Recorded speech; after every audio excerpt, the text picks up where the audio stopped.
Good evening, class, and good evening, class, and respected sir. Today, my topic will be Jammu and Kashmir LAC issue. LAC is basically line of structure control, as you can also see into the picture where LAC is located.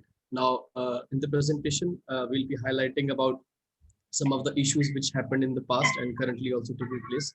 First of one will be the DBO, that is Daulat Beg Oldi. Apart from that, we'll be moving towards Galwan Valley issue.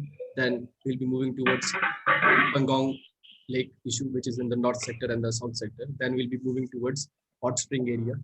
So now further moving. So first of all about DOB. See, DOB is stands for Daulat Beg Oldi, and why it is so much important for the significance is that it connects Galwan Valley. Okay, it connects Leh to Karakoram range. Basically, when Indian troops used to move, so they had to cross a lot. Okay, like I'll explain you. This is this shape. Okay, this shape is basically somewhere. This shape is basically for the thing that to cut short the area. Why to cut short the area? As to least you have to travel. The early supply chain will be taking place, right? So that was the one of the main reason why DOB was constructed to provide supply chain management to the Siachen people, okay, to the troops, and also to the Galwan Valley people around it, because there was one of the 120 km army camp. So now further talking about DOB. See, DOB total length is 255 kilometers. So can anyone tell me why it has been shaped like this? Anyone, please? Okay, so let me tell you. See, this is because of that there is one river, Shyok, okay, which is basically flowing in this direction. It comes from DBO, okay, and then moving towards Leh in a curved shape. So in the same manner, this DOB is constructed. Okay.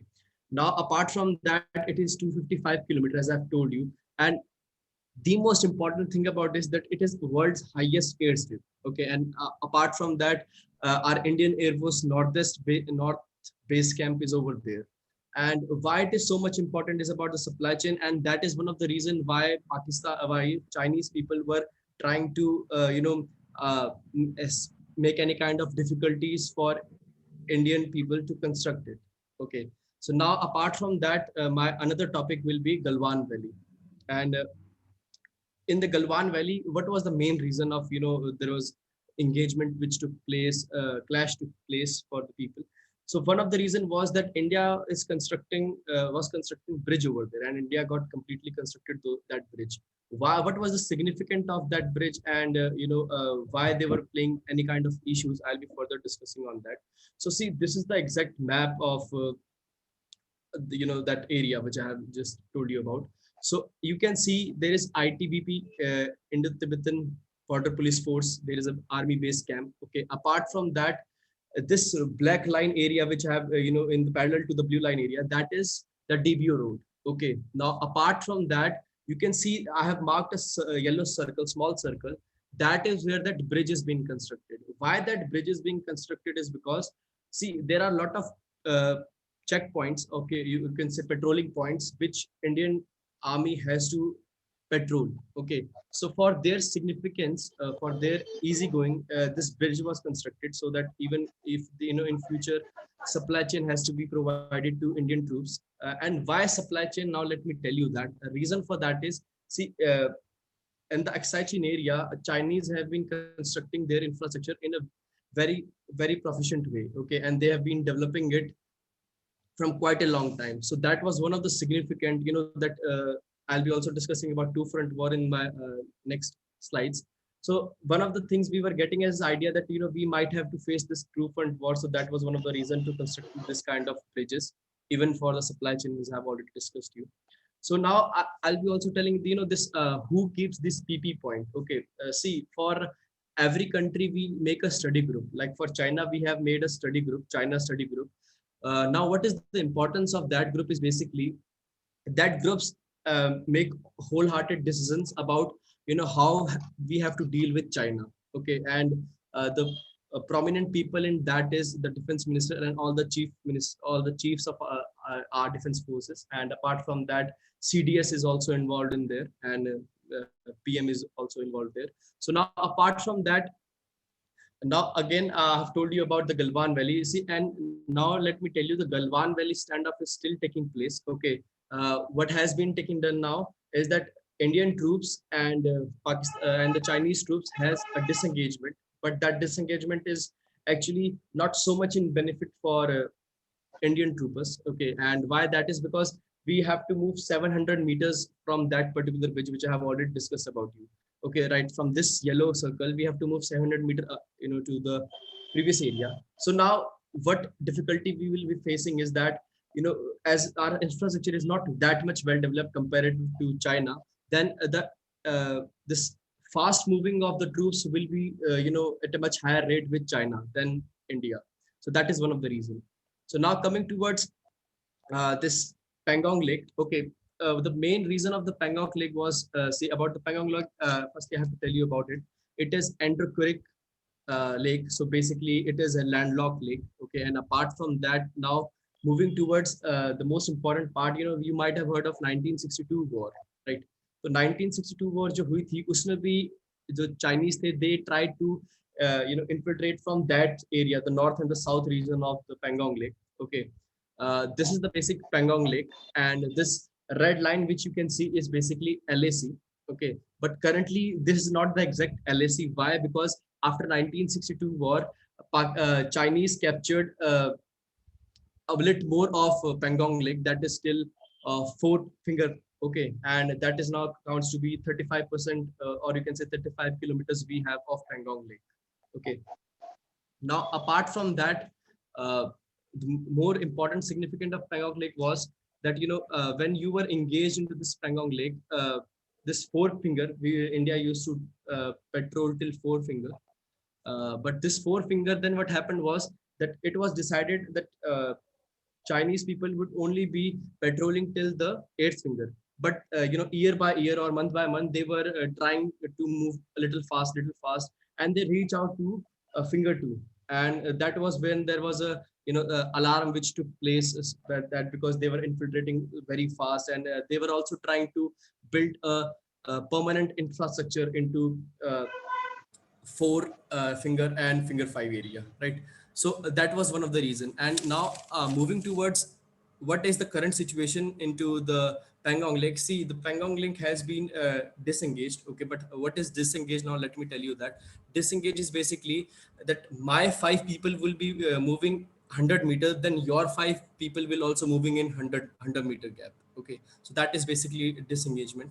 Now apart from that, the most significant which happened, why this disengagement happened, previously China was having one of the edge over us. Okay, but then SFF, that is Special Frontier Force, which is basically designed to tackle China area. Okay, LSC basically. So they intruded and they captured Kala Top, which was one of the greatest victory of India. Okay, now let me tell you where is Kala Top. Okay, you might be seeing this line. Okay, I believe you are able to see my cursor. So this is the Kala Top. Now the significance of Kala Top was that it was one of the highest peak around. Okay, so you were able to able to monitor all the peaks or the fingers. Okay, so that was one of the greatest victory. And after that victory only, China came to this discussion on the table, and then they tried to accept the terms of what India really wanted. So now apart from that, I'll be moving towards yeah, now we're moving towards hot spring. Okay, now the significance of hot spring was that they were trying to intrude, and when they were trying to introduce this P15 P17 was the points where India used to patrol. Okay, but then China, what they have a tendency to occupy the land, build the infrastructure, and then calling it. And they can also do that. Why? Because currently the LSC has no permanent demarcations. Okay, this is just understanding of the two nations, because whenever we try to uplift this on international level, China somehow pulls our leg and we are not able to discuss it furthermore. So then what happened, this P15 and P17A, okay, there were China again intruded. Okay, and there was a lot of clash which took place. Okay, there's a lot of people got ours from our side also injured, but we were not able to address how much from the China got. But yeah, that's a fatal reply given to Chinese army. So now apart from that, Now I'll be telling you about the conclusion. In my opinion, my conclusion is on two agendas. First is political stand, and then is the defense economic stand. Okay, so about the political stand, see, as I've told you that LSE has not been a legitimate way, or you can say a legitimate borderline. So we have to first make it a legitimate, and how we can do it, we can pull it to the international level, and a proper proceeding can take place for the marcation of that particular thing, and that way we'll be able to address, which is where our area, which is their area, which will be benefit, as a lot of engagement will not be taking place in that level. Most importantly, as you have also seen, that 11th lieutenant general talks take place, and 12th, and that way. So there is no proper conclusion which is coming towards one area, that is into the Galwan Valley and into the DBO area, into the hot spring. Only the Pangong area is one of the area where the disengagement has been properly done. So this is taking a lot of time. Like approximately 1 year has been passed, and till now there is no such proper solution which has been presented about this three major areas, which is DBO and Galwan Valley and hot spring. Okay, so now apart from that, this trial level talks, the most important thing is special groups like BRICS. So why I'm telling you is that currently China is having a little bad image because of COVID. Okay, so we have this one edge where we can put our demands on the table, and we can discuss it with China. Like currently India will be taking this event, 2021 BRICS event into India, and there we can have a one-to-one dialogue about this particular thing. And we have to show little dominancy from the political end also, so that things can be managed from our side, and our desires can also be fulfilled in a reasonable way. So now, apart from that, I'll be discussing about defense and economic stand. See, as you can see, that LAC area, many of times Chinese try to insurgent, okay, and they try to cross the LAC. So for that, it is not always possible to patrol that area. So what we really need is drones, and drones will be in much more higher demand, so that we will be able to have a complete eye monitoring on the LAC area. Apart from that, the winter equipments which has to be provided to the Indian Army soldiers and the officers, so that they can stick there in a very significant and proficient way. No doubt, the supply chain of the regular should take place, but still, it is somewhere lacking in our forces. So apart from that, the most important thing is that the infrastructure. Okay, if you compare the Chinese infrastructure and our Indian infrastructure over there, we are moving, no doubt about that, but the Chinese infrastructure is moving with very much higher rate, right? Suppose if you are competing with someone who is having an edge over you, and moving in a very good pace, you'll never be able to catch that thing, right? So that way we have to move towards the infrastructure, and economic allowances should take place from the defense budget, so that more and more infrastructure is built over there, because infrastructure is one of the way where you can show the dominancy that that land belongs to you, right? So that is one of the things which is lacking in sense, like the pace is a little slow. In this 1.5 year, Chinese has tried to introduce a lot. Okay, and to think on that, infrastructure would be one of the way where we will be able to enhance our supply chain, and hence we'll be able to tackle China in much more proficient way. So apart from that, my last point is, which I have already discussed with you guys, that is the two front war. See, previously there was a lot of debates which were going on from 2.5 years, that two front war taking place and all. Is it reality? Will it be coming? Because both the nations are nuclear powered. So see, you cannot directly engage with the war because of the nuclear capability both the nations have. So these are some of the ways, LSC crossing insurgency taking place, a lot of death of soldiers, officers, which have been taking place. So this two front war is really coming into the play. Okay, and now where there is no such direct war which can take place, these are some of the little engagements, or you can say clashes, which will be taking place, which are basically one of the way where there is a book called The Art of War, where they have explained about how to win a battle without fighting a battle. So this is one of the way where Chinese are able to do it. And why I'm saying is because there was a report which was made by Chinese group study. Okay, they stated that to understand the Chinese, we'll be able to understand the culture, their mental or the psych, at the root level. Then only we'll be able to address it, right? So that is one of the way. And thank you so much. I conclude my topic.